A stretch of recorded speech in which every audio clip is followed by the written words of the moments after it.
CCN news एक पाऊल महाराष्ट्रासाठी। चिखलीत धिंगाणा घालणाऱ्यांनो सावधान। ठाणेदार भूषण गावंडे ॲक्शन मोडवर आले असून पोलिसांनी आता गुन्हेगारांवर थेट तडीपारीचा बडगा उगारला आहे।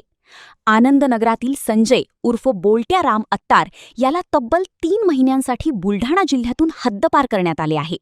या कारवाईमुळे शहरातील गुन्हेगारी प्रवृत्तीच्या लोकांचे धाबे दणाणले आहेत।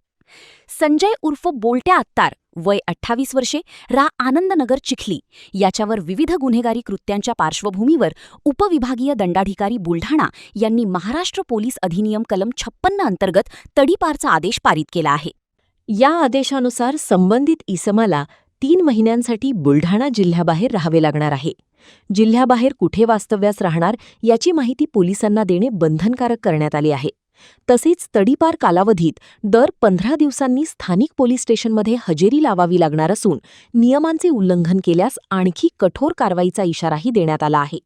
शहरात कायदा व सुव्यवस्था अबाधित राखण्यासाठी कठोर कारवाया सुरूच राहतील। गुन्हेगारी प्रवृत्तीच्या व्यक्तींना कोणतीही माफी नाही। धिंगाणा घालणाऱ्यांवर पोलिसांचा थेट प्रहार सुरू राहणार असल्याचे ठाणेदार भूषण गावंडे यांनी CCN न्यूजशी बोलताना सांगितले आहे। या तडीपारीच्या कारवाईमुळे चिखली शहरात गुन्हेगारीवर मोठा आळा बसणार असल्याची चर्चा असून पोलीस प्रशासन आणखी कठोर पावले उचलणार असल्याचे स्पष्ट संकेत मिळत आहेत। CCN news Chikhli Buldhana. संजय उर्फ बोलटे अत्तार वय वर्ष 28, राहणार आनंदनगर चिखली याच्यावर दाखल विविध फौजदारी गुन्ह्यांच्या पार्श्वभूमीवर त्याचा मुंबई पोलीस कायदा कलम 56 अन्वये तडीपारीचा प्रस्ताव माननीय उपविभागीय दंडाधिकारी बुलढाणा यांच्याकडे पाठवण्यात आला होता। त्यानुसार माननीय उपविभागीय दंडाधिकारी बुलढाणा यांनी संजय अत्तार यास बुलढाणा जिल्ह्याबाहेर 3 महिन्यासाठी तडीपार केलेला आहे। या 3 महिन्याच्या कालावधीत तो बुलढाणा जिल्ह्यात परत आल्यास त्याच्यावर प्रचलित कायद्यानुसार कारवाई करण्यात येईल।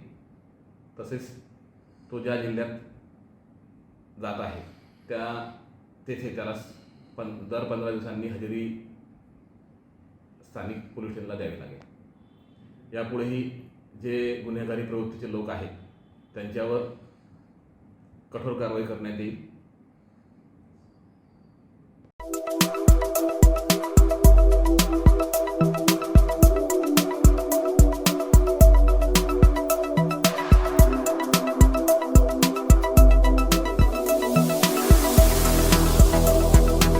तसेच आपल्या भागातील महत्त्वाच्या बातम्या पाहण्यासाठी CCN न्यूज डेस्क चॅनलला सबस्क्राइब करा आणि बेल आयकॉन प्रेस करा।